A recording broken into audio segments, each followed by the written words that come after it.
Hello, everyone, and welcome back to the Rachel Unpacked Podcast. If you have been listening, you know that we were getting ready to invite some amazing women onto the show for the very first time on the Rachel Unpacked history, right? Season 5 here, and we have not had guests until now. We have an amazing lineup of women that are coming on that we are excited to present to you. If you are watching this footage from inside the SHEEO platform, you are very fortunate to be able to see this full interview, as that is part of the exclusive content that we offer inside of the SHEEO community. As I say often on the show, nobody comes into your life by accident. There are no coincidences. We learn something from everybody every single day. And this amazing woman, she is a PR genius guru in her own right, and her name is Ronjini. Ronjini, introduce yourself. Yes, of course. Thank you. That's so nice. So my name is Ronjini Joshua. I'm the CEO and founder of the Silver Telegram.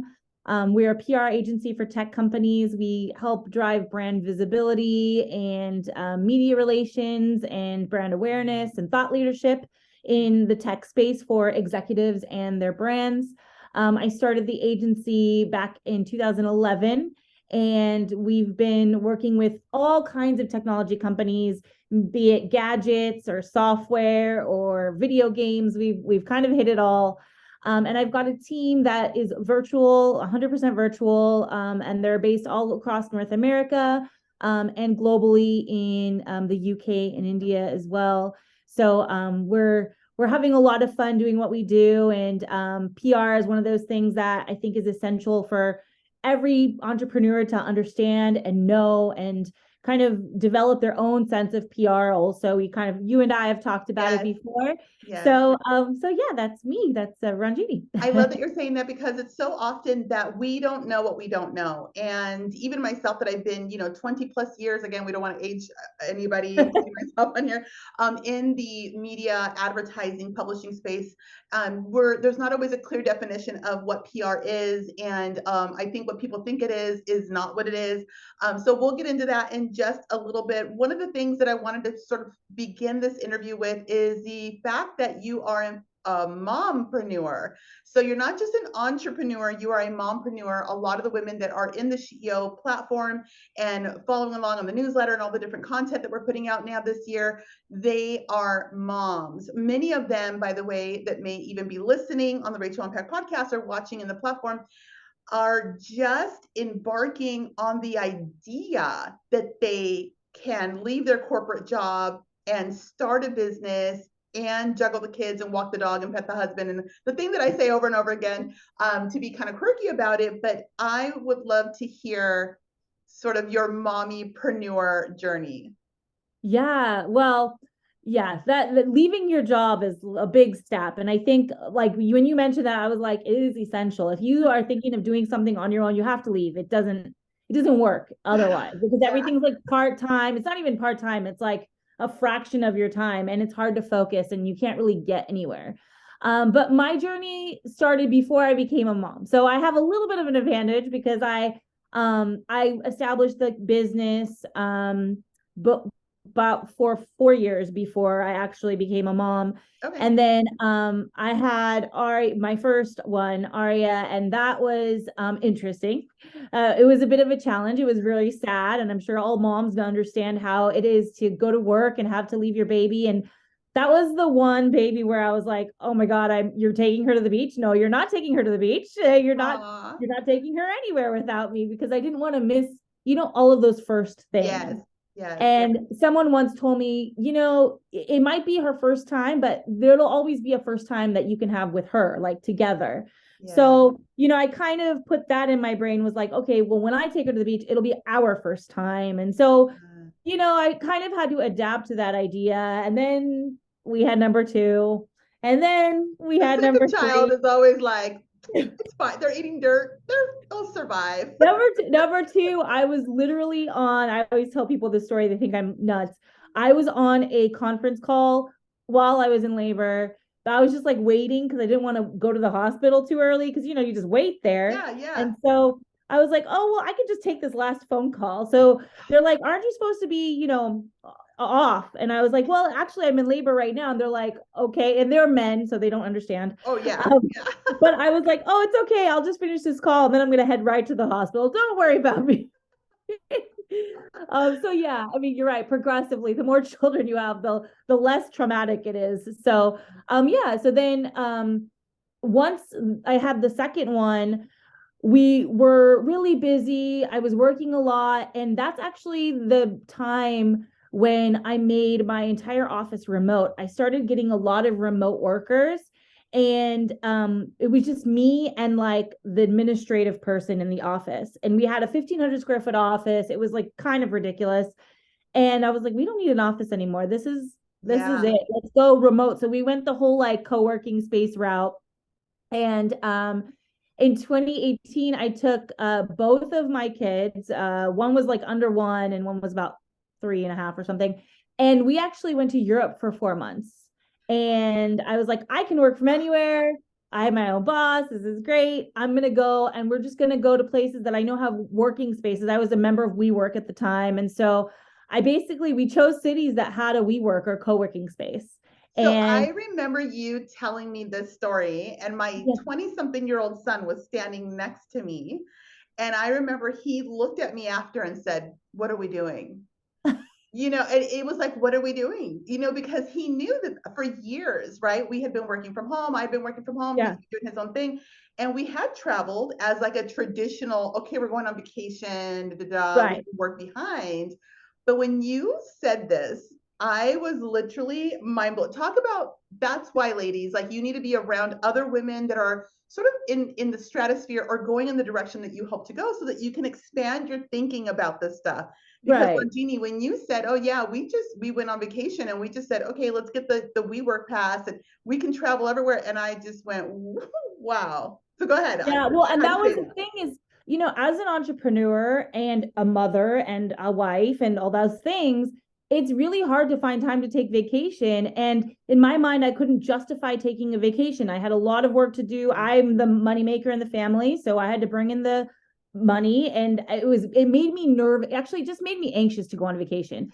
I'm sure I probably could have, but I was like, that's not a thing for me. It didn't feel right. But we went for so long. So in each city, we were like about a month, a little bit more than a month.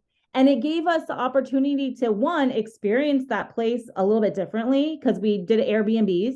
And so we stayed there. We went grocery shopping. It's not like we ate out every night or anything like that. And then on the weekends or I was in Europe, so it was like in the mornings and on the weekends, we would do some of the touristy stuff. So we would go to the zoos and the parks and do all the sightseeing and stuff like that. And then at nighttime, I would hit WeWork and I would get there like at 6 p.m. and stay there till like 11 or 12 a.m. And then I'd just come home and go to sleep, and we'd wake up and do it again. And so it was really cool. Like that really gave me a concept of, you could do anything from anywhere, and time is irrelevant. Like it doesn't matter. It doesn't matter. That was my biggest thing when I got into entrepreneurship and did it remote as well, because I came from corporate America. So I was thinking in terms of like, oh my gosh, if I'm going to start this business, I got to get this office space and I got to do the build out. And I walked spaces and I looked at contracts, which when you lock in a contract, they're looking at all of your financials, they're looking at everything, right? It's almost like having a baby and everyone's like walking in and like, it's like, oh wow, what's going on here? It's very intrusive. It felt to me anyways. And then it was like, no, there has to be a different way. We can do it differently and still feel legitimate. And I think that was the challenge for us at first. It's like, can we do this remote and also psychologically and emotionally feel legitimate? Right. And that was the thing for me is I am a very, outside of what I'm telling you, I'm pretty traditional when it comes to work. I grew up with a dad that didn't leave his job for 20 years and worked from, 7 to 5 every day or whatever. And I come from that background too, where it's like a very structured. And so it took me a minute. And the reason was I just was so frustrated with my work schedule and not spending time with my children and not going on vacation. I was stressed out and it was like too much. And then I was like, no, I can make my own rules and we can kind of navigate this. And, you have to be able to know like really what you want to get out of it and what direction you want to go in. And then also when you do it, then create a schedule. Like, because I'm very scheduled, I'm very type A. So I need to have those like boundaries and parameters of like, I'm working from here to here. I mean, I'm usually always working, but you know what I mean? I need to be able to have that structure too. And I think that's what working from home and all the COVID stuff and all, I think people went out of whack because they didn't have the structure that they usually have. You have to create your own structure. And the beauty of that is that it's your own structure. You don't have to listen to anybody else.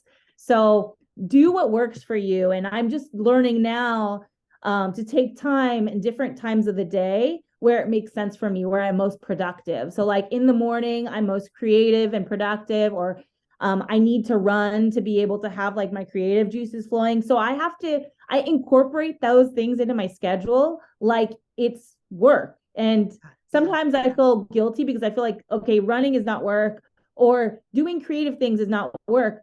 But those are actually all part of the process of building your business and like having like really good, brainstorms and things like that. So I think nobody should feel guilty. And I think women especially feel a lot of guilt around carving out certain time periods. But I just make it a work block, and then I name it something kind of worky to trick myself into thinking and realizing like, hey, no, this is actually, you're doing work right now. So it's, you have to manipulate yourself sometimes. You know what? You're absolutely right. And I love that you're tying it to the feeling of guilt, because, I think I've never really verbalized it in that way. I agree with you in that if I wasn't working, if I'm not working, I feel guilty. If I'm vacationing, I feel guilty because the team usually relies on me to go on Zoom and does whatever. Like, you know what I mean? Like, I feel like if my team's working, I want to work as hard as them. There's all these things that come into our minds, right? But I too had to create what I call micro days. Yeah. And it's a loose sort of version of what Ed Milet talks about that he had to do, because I think he said he had like ADD or something. And he's like, all these creative things about him. And I found myself going, oh, I do that. I just didn't have a name for it. So in the morning, for example, from like 8 a.m. to whatever, it's literally 3 hours of focused output. And just literally, I know what I'm doing for those 3 hours. And then I definitely then schedule in the break. So whether that's run to Target, do this, do that, whatever, it's get fresh air, whatever it is, I schedule it in. And then I schedule in the lunch. And then I'm back in the afternoon to another block of time. 3 hours for me is like my max, 2 to 3 hours. And it's a task or whatever that's completely different than what I was doing in the morning. And I think that what ends up happening is it like kind of keeps me focused, and it helps reduce burnout, right? Yeah, not bored. Yeah. Yeah. Okay, so let's get into the PR stuff. So what is it? And why does every entrepreneur need it? So public relations has been evolving over the last 10, 20, 100 years, I guess. And what used to be public relations was like a post in the newspaper. But now public relations is really anything that relates to communicating your message and educating the public about what you do, who you are, depending on what it is. And so now, my company has recently shifted. We do so much more than we did 10 years ago, which was more traditional public relations, which is really media relations. So connecting the brands and the companies that we work with the media, telling the story to the media so that the media could write about it. So if you see an article in Wall Street Journal or USA Today or in a magazine like Shape or whatever, a lot of times, I would say 80% of the time, a PR person has placed that story there somehow. They pitched it, they've communicated with the editors, they did something.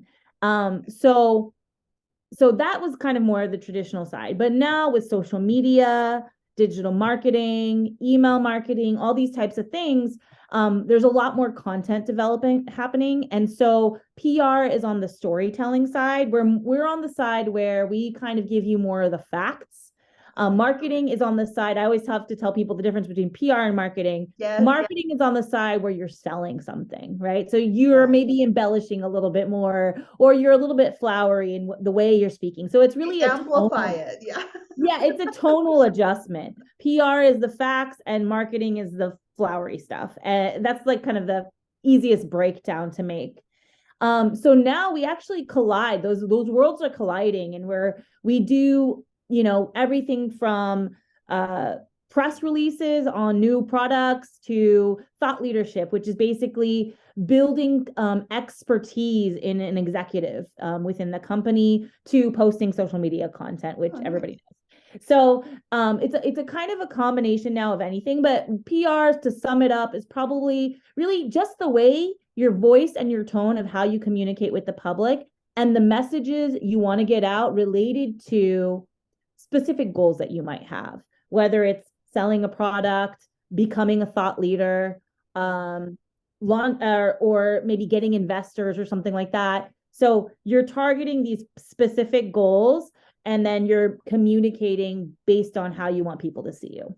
It almost feels like it's really a big authority builder. I always associate it as, because I come from advertising, which is very different. It's selling.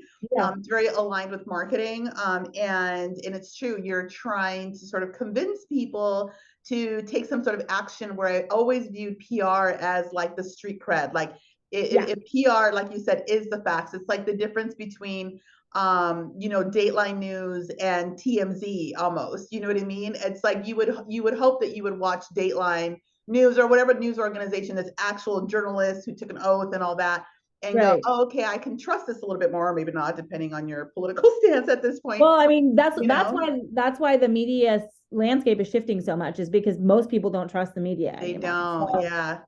Well, and that's actually, maybe something that, I don't know if you have this question next, but that's why, we kind of were talking about thought leadership and building your own street cred, your reputability, your reputation. And that's kind of a shift that we've made with a lot of the people and clients that we work with, is that we are not just looking about being into news stories, because the news is has their own agenda sometimes, but creating those stories and just placing them ourselves. So that's kind of one of the big major shifts in PR too. And the great thing about that is that entrepreneurs and any brands, I advise startups a lot on how they can do all of this stuff themselves. So you could take baby steps to creating your own thought leadership and becoming an expert, and people seeing you as an expert. But it's just a lot of people don't have that little roadmap to get there. Exactly. So what would you say, because when we were in the office and you had just moved, and somebody had approached me and said, hey, what do you think about this? And they showed me an email that they received from someone trying to sell them an article in, I can't remember the publication right now, but it was actually like 2 or 3. They were offering like a package. Okay. And they were like, oh, for the low price of whatever, I can get you featured in these. And it wasn't like a PR agency or thing. It was like some back alley, like open the coat and be like, hey, you want to be on Bloomberg? It was like that kind of feel, And I looked at it as, again, someone who's been in media for a long time. I was like, but that's not real. Something's off. So I had them kind of show me, and I'm a little bit of a nerd. So I went as far as like looking at the samples that they sent to look at the URLs. And I was like, this doesn't seem like it's them. But anyways, what's your take on that? If it feels shady, it's shady. Simple. Yeah. Can somebody buy a feature that's legitimate? Like all these people that are like, oh, I'm a guru in this, and they're buying these like Forbes features and stuff like that. I don't think you can't buy a real feature. Not a real one. There's gonna be something off. Now, if you can buy content, so that's something that you can do. And if you do that, so let's say we call that sponsored content. Yeah. So if you buy sponsored content, there is a way to make it sound credible, and you can actually be very educational in sponsored content, because let's say you're just having trouble getting through the media and you want to do that. There is a lot of free options to get your content posted. Sponsored content just guarantees that. It's an advertisement. Sponsored content is an advertisement, and you can tell if it's real or not real. And if you can't, you can email me. Yeah. And I will tell you in a heartbeat. We get that stuff all the time. As soon as there's an announcement, as soon as your name goes out in something, you'll get a flood of stuff coming in that's just junk. Yeah. People trying to take your money. And I'm glad you brought that up, because that's a reason why a lot of people, they have bad PR experiences that they think are PR, And then they'll be like, oh, well, I tried that and I paid, $6,000 and nothing Right. happened. I'm like, that's because you got lied to, and there's no, Yes. there's no, like gate for that. There's no gate for scams and fraud and things like that. So it's hard. You have to use your gut judgment. And I think usually you can kind of feel if it's a little bit icky. If it has a celebrity's name on it, typically no, don't do it. Yeah. They always throw celebrities' names around. But I can share with you, Rachel, I could share with you some a white paper on where you guys can get published for free. I mean, a lot of places, and actually, whoever's listening to this, you could do this really easily. If you have a favorite magazine, you could just look for I wouldn't say sponsored, but contributor guidelines, and type in shape and contributed guidelines, and they will, if they have them, they'll pop up in Google, and you can actually see what their editorial guidelines are for submissions from guest articles. So guest posts, guest articles, contributor guidelines. You can actually look for those on your own, and a lot of outlets take them. Every newspaper takes them. Los Angeles Times, New York Times, Washington Post, Chicago Tribune. Every newspaper takes op-ed pieces. Nice. The key to that is really to pay attention to their rules and do what they say in their rules. And that's it's funny because we learned this in elementary schools, like pay attention to the instructions. But a lot of people don't follow instructions well. So if you don't follow instructions, it's not going to work. But if you pay attention to them, you're probably in good hands. And I will share that white paper with you so you could share it with your community. But there's a ton of places: Inc., Fast Company, Wired. I'm naming tech ones because that's on my head. But even like Cosmo takes them, like just a bunch of different outlets. So I can put together a list of outlets for you guys. So you can start, writing and contributing. That's always a good way to start leading. Wonderful. What we'll do is, for those of you listening and those of you watching inside the SHEO community, if you're listening on the Rachel Unpacked podcast, we will include it in the newsletter. So just go ahead and add yourself to the newsletter, and we will be doing some follow-up to this content and including anything that is mentioned on this segment. If you're in the SHEO platform already, we will nudge you and let you know where to find the document. Okay, when is the right time for an entrepreneur, a woman in business, to go ahead and hire a PR pro like you? Like, when is that time? When you're making money. Because you do not want to spend money that you don't have. Business 101, free tip. No. But yeah, you could do a lot of things yourself. And I actually think it's good to do it yourself at the beginning, because then you can see what goes into it and what comes out of it. And then when you are starting to make a little bit of money, I think a freelancer is a nice way to start, maybe aligning yourself with a freelancer. Now, something to know in PR is there is a PR person for every type of PR. Okay. So whoever you hire should have experience in the space specifically that you're working in. Those are going to be your best bet, right? The people who've already secured articles similar to what you're thinking. So don't just go with any PR person. That doesn't work. So I would do that. But I would say a budget for a good, freelancer, I would say at least $1,500 a month. If and again, I say a month because this is a marathon, not a sprint. You can't just do PR for 1 month. You could hire someone for a project, and so that's another way of positioning. You can make a project out of it. But I would say, try it out. I mean, it's really hard to say try it out. 6 months is really the metric of when you will be able to really see the full cycle. 3 months, you should be able to see results. 6 months, you'll see a full cycle. 12 months, you're going to see a whole different shift in share of voice in the industry and how people are talking to you, how people are approaching you. You're going to see a whole change. So, when you're ready to spend about $1,500 a month, you can hire a freelancer. A good agency is going to start at about $5,000 a month. And then, so you just have to gauge that, if it's your marketing budget, I wouldn't spend more than a third of your marketing budget on PR. So Yeah, that was don't good advice. overextend yourself. Yeah. I mean, again, like I say, I like people to try it on their own first, or even the marketing person can kind of take a stab at it if you have a marketing person. Um, but there are some simple things kind of you can get started with. Yeah, I think that one of the things that you had shared with me when we sat down at lunch one time was about having the intention and set. So, for example, and we didn't use those words, but it was like getting very clear about what the objective is. So, I think so often, women, when we get into business and we think, I want to be featured the way she's featured, or she's doing less than what I'm doing, but she's already being featured here, or whatever. What you don't even understand is like, I think you do some public speaking. I think you had mentioned that maybe. I know I do some public speaking. And one of the things that you'll notice is they're not just going on stage, for example, and just talking. There's always a mission. They're driving the audience to something. Maybe it's a book that they just launched. Maybe it's a program, a course, a membership. There's some kind of revenue driver in addition to the authority building, right? So I think that for me, when I sat down with you, one of the things that was like highlighted was, hey, what are like the 5 areas that you're looking to accomplish this, like, or one thing this quarter? It was like one thing per quarter. Yeah. And it was like, oh, okay. And I went to Deneen on my team and I was like, what's the one thing this quarter that we're going to go all in this quarter?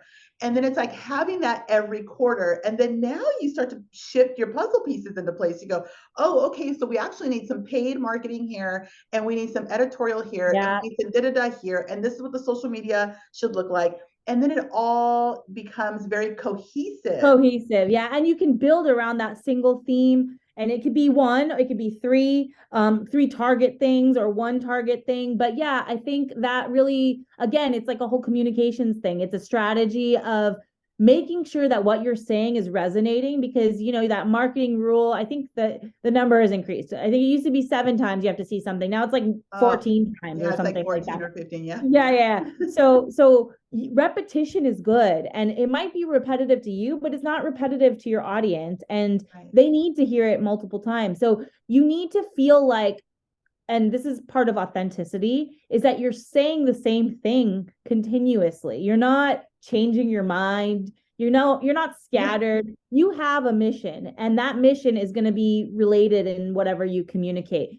And then, so not only picking those like quarterly themes, but also all of those themes should build into like that overarching, who are you as an expert? I always tell people like, okay, you're an expert in what? What is your expertise? And for me, we talk about thought leadership and public relations. Right now, I'm talking a lot about integrated communications, and I tell people to diversify their content. So this is kind of my main theme, is integrated communications this whole year, really. So pick what you're an expert at. Find that niche, whatever is the thing that you love the most. And if you're not an expert, make yourself an expert. And if you are an expert, keep growing in that space so that you can continue. People know, like, that the one bad thing that you could do is think you're an expert, and then that's going to last forever. It lasts for like 2 months in this, like you have to keep growing. And so that's important too. Okay, so before we kind of round this out, what is your take on imposter syndrome? So you probably come across this, right, as a PR pro, maybe even for yourself as a woman in business trying to really be in somewhat the good old boys club, because you really dive into tech heavy for what you do.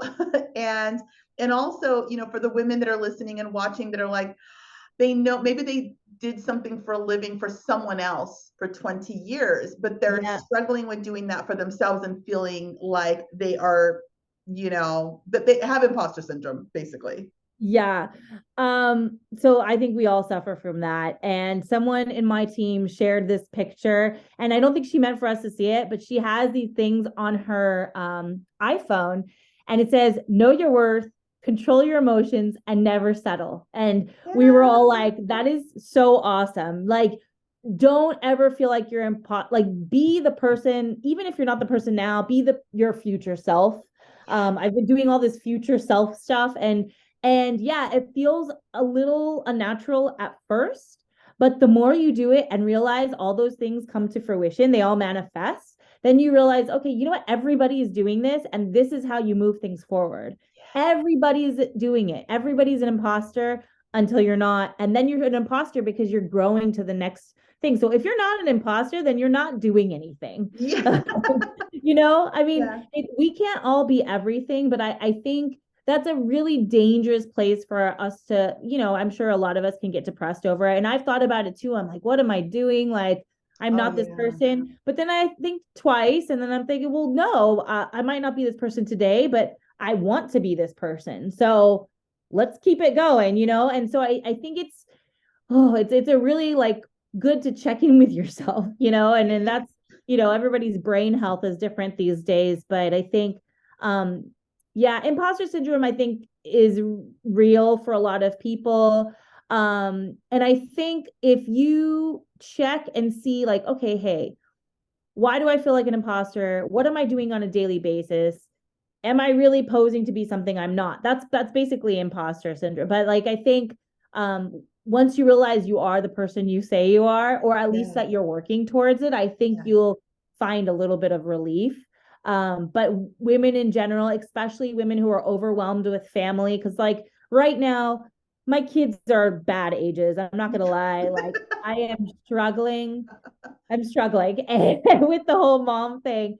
But I'm very lucky. I have a stay-at-home dad with me. So like he handles them most of the time, but I doesn't take away my responsibility as a mother. Right. And being a mom is like, I think about it often. It is the hardest thing because even if I have a stay-at-home dad, or even if you have a nanny, you don't stop being that mom who wants to do everything. Right. And you still have those thoughts going in your head, the well-being of everybody, that's like ingrained in our DNA. Yes. And so I do think like you have to realize, look, you have a lot going on as a woman, and as long as you're working towards what you think you believe you are, I don't think you should feel too bad. Just check in with yourself. I've adopted meditation, so I just meditate for like 5 minutes. It's not even that much, just to kind of like calm myself down, because in my mind it's like swirling all the time. And that's like so many of us, I think, as women, because we have, especially for entrepreneurial, we're also creative, and we're thinking of all these things, and we want to create structures. And I know that for me on this journey with SHEO specifically, and I know I shared a little bit of this with you last year, I'm really trying to just, instead of I'm a Google Earth person, and then I try to go down to Google Street and see what the next steps are.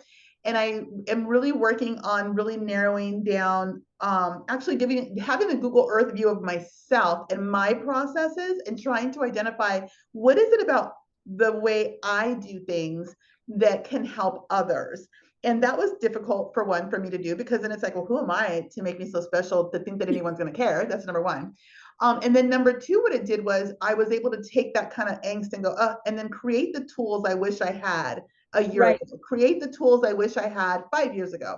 So in you speaking about your future self, I began that journey thinking about my past self in order to combat my imposter syndrome. So what I did was, it's almost like a progress check. It's almost like an audit. And I allowed myself to look back, and I thought, wouldn't this be so neat if I had a journal, like a sheet, for CEOs, to like a healing journal or something, like a journal. It's pink and pretty and with logos and all the things, that I can write notes to my past self to go, oh my God, my 17-year-old self was really definitely afraid of this whole thing. What if I could pass her a note, okay, to say, hey, I'm 47 years old now. I just put my age out there. I do all the time, so it's like no big deal. But it's like, hey, you're 17, I'm 47. Let me tell you something. It's going to be that's nothing. Like, you're going to be fine, and then in that process of thinking of like what that would do to my spirit instantly, to be able to like understand I solved it.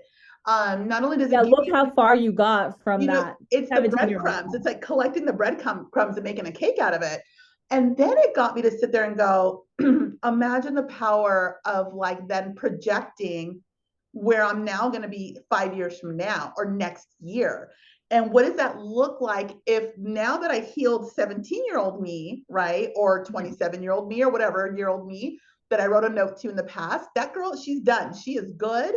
Now, what does this version look like in the next year? Now, how do I show up differently in the world as a fully healed woman, maybe a woman who works out more, maybe a woman who eats better, whatever that thing is, and project it forward. So in the journal, it's called Dear Me. It's actually available on Amazon. I wasn't even going to pitch this on this, but we're talking about it. Look, it's natural. It's all natural. It's all natural. So it's called Dear Me. It's on Amazon. It's just a journal. But when you open the spread, the left side is a note to your past self. You get to put a topic on the top, and the right side is to your future self. So if past self is solved, what is now future self? She can only fly from there, right? So what does that look like? So anyways, you guys, you know where to go, link in bio, show notes, all the fun stuff, but it's called Dear Me and it's in Amazon. So I love that you yourself, you're like adopting these things of like, how can I project forward the highest version of myself to get the greatest outcome? And I'm with it. Love it. There is actually a YouTube video of a YouTuber. He was 17 and I can't remember his name, so I'm sorry about that, but he's a 17-year-old YouTuber. He made a video to his future self in 10 years. And he made a video, recorded it, put it on YouTube. He basically said, I'm going to achieve this in the next, it was 5 or 10 years or something like that. Put it on YouTube. And he had surpassed all of those goals. I just got chills. It was like crazy to see because and the 10-year check-in, he made another video of him watching that video, reacting to himself. And so he was reacting to, like, as his future self, he was reacting to his 17-year-old self. And I was like, oh my God, that is so amazing. Like, that gives me just goosebumps. I'm like, what if I can just tell myself, look, I'm going to do this. And it creates some sense of focus also, and accomplishment and a motivation. And so it has to be also just to know it can't just be tied to a business goal. It has to be tied to your whole being. Your whole being, Yeah, your family, your business, you really, like, who do you want to be? Like you were saying, who do you want to be? How do you want to show up? And I think that's really important because that could actually help us navigate the best business version of ourselves too. All right, Ronjini, it has been a wonderful time. Tell everyone how they can maybe reach out to you, follow you on social medias, or what's your contact stuff? Absolutely. I have so many things, but thesilvertelegram.com is our PR website. We're typically working with brands, so it's bigger engagements. You can reach out to me, Ronjini, at thesilvertelegram.com. I'm also, I think I'm Ronjini Joshua on Instagram. It's bad that I don't know my stuff. I'm also on Twitter, Ronjini M. And we also have the PR Playbook. So if you are interested in doing PR and DIYing yourself, the PR Playbook podcast, and if you look it up, it should pop up. But if you just put my first name, Ronjini, it'll definitely pop up. We've got over 100 episodes of DIY PR tips and stuff like that. So awesome. Yeah, and some of them are like as short as 10 minutes. Some of them are longer interviews, things like that. So you guys can check that out. And it makes it really easy and comfortable to get started in PR. Wonderful. All right. Well, thank you so much for coming on board. And I look forward to watching and connecting and high-fiving each other virtually. All the things.